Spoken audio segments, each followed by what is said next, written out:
안녕하세요. 쉼터농막입니다. 저는 친정 가족들 땅 계약하는 것까지 땅을 여러 번 계약해 봤습니다. 그러다 보니까 땅 보러 다닌 경험이 많습니다. 그 과정에서 공인중개사가 알려주지 않은 몇 가지를 경험적으로 알게 된 것이 있습니다. 첫 번째, 토목공사비입니다. 기촌하시는 분 좋아하시는 땅이 있죠. 산을 접하고 있고 동네에서 조금 떨어지고 전망 좋고 공기 좋은 그런 곳.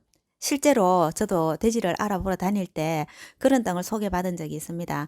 산을 접하고 있는 대지인데 밭으로 사용 중인 그런 곳이었습니다. 아랫집과는 2m 정도 차이가 있었습니다.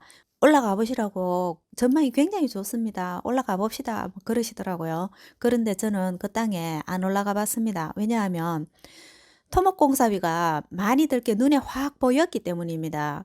그래서 저는 그 공인중개사 소장님께 안 올라갈랍니다. 저 땅은 토목공사비 많이 들어서 전망 좋아도 저런 땅 싫어요. 이렇게 이야기했습니다. 그런 땅 사시면 전망은 좋을지 몰라도 토목공사비 때문에 속을 끓여서 건강에는 안 좋을 수 있습니다.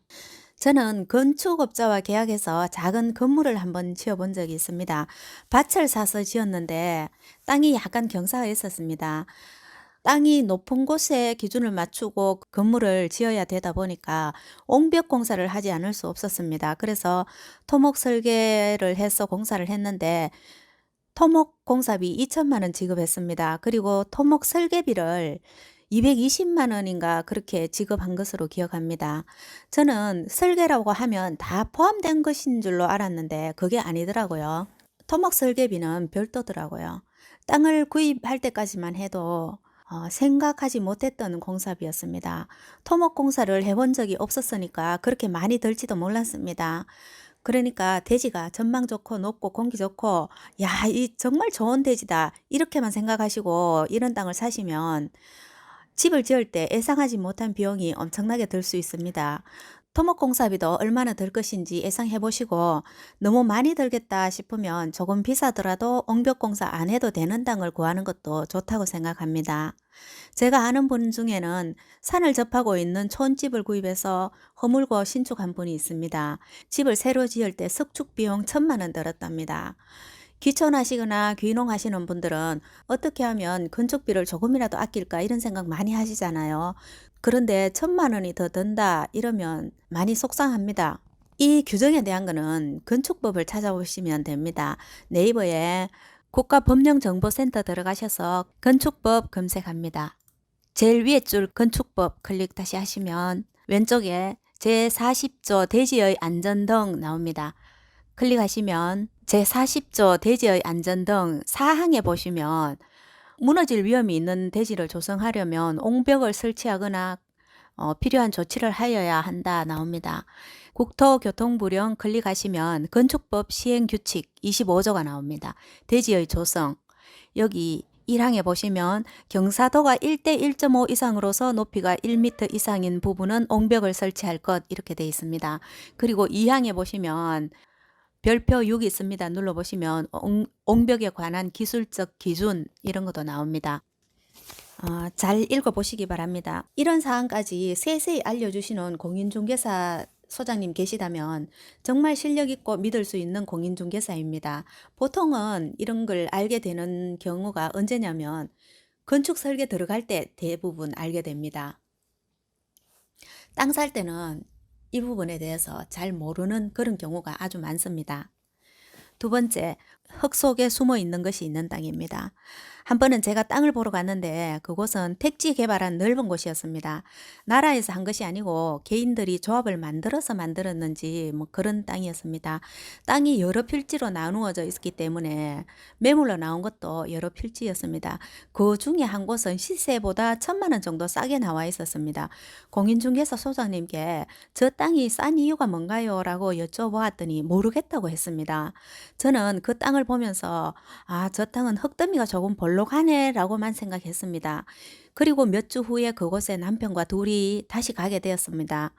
문제의 그 땅이 매매가 되었습니다. 돌 깨는 기계, 포크레인, 덤프차 여러 대 계속 이동하고 있는 것을 보았습니다. 우리는 그 상황을 보면서 야, 저 공사 다 하려면 천만 원은 충분히 들겠다 그랬습니다. 그 땅 속에 숨어 있던 것은 넓고 커다란 바위였던 겁니다.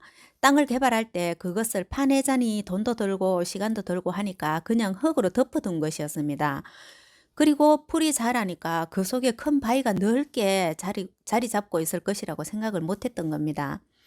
바위가 위로 뾰족뾰족했다면 바위구나 생각했을 텐데 널찍하게 자리 잡고 있고 풀이 무성하니까 저도 그 속에 바위가 있을 것이라고 생각을 못 했습니다.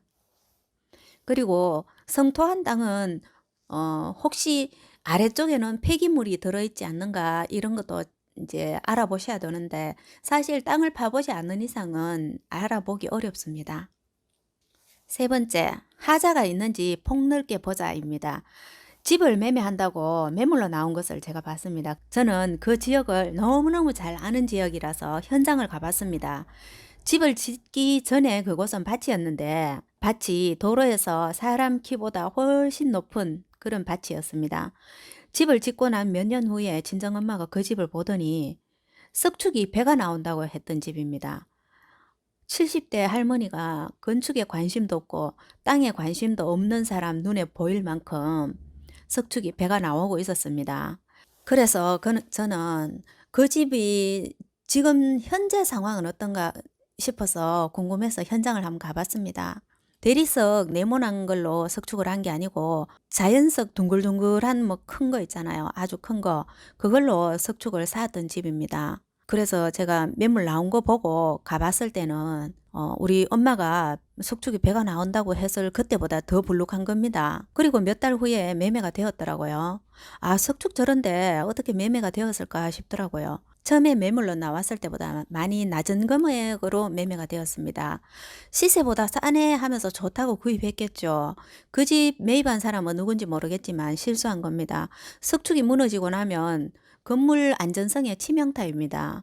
그 집을 매입한 사람은 하자가 있는지 없는지 건물만 열심히 살펴봤을 겁니다. 아마 석축에 대해서 눈여겨보시거나 그렇게 하지는 않았던 것 같습니다. 그리고 그 석축에 대해서 조금 안다든가 관심이 있어서 눈여겨봤다면 아마 아무도 그 집을 사지 않았을 겁니다.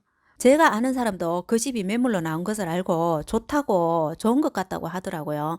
제가 그 현장 가보고 나서 절대로 사지 말라고 이야기했습니다. 석축 무너질 가능성이 아주 높다고 했습니다. 집을 사거나 집을 지을 땅을 살 때는 건물 상태만 보실 게 아니라 하수도는 어디로 낼지 석축은 어떤지 등을 누가 알려주지 않아도 폭넓게 살펴보시기 바랍니다.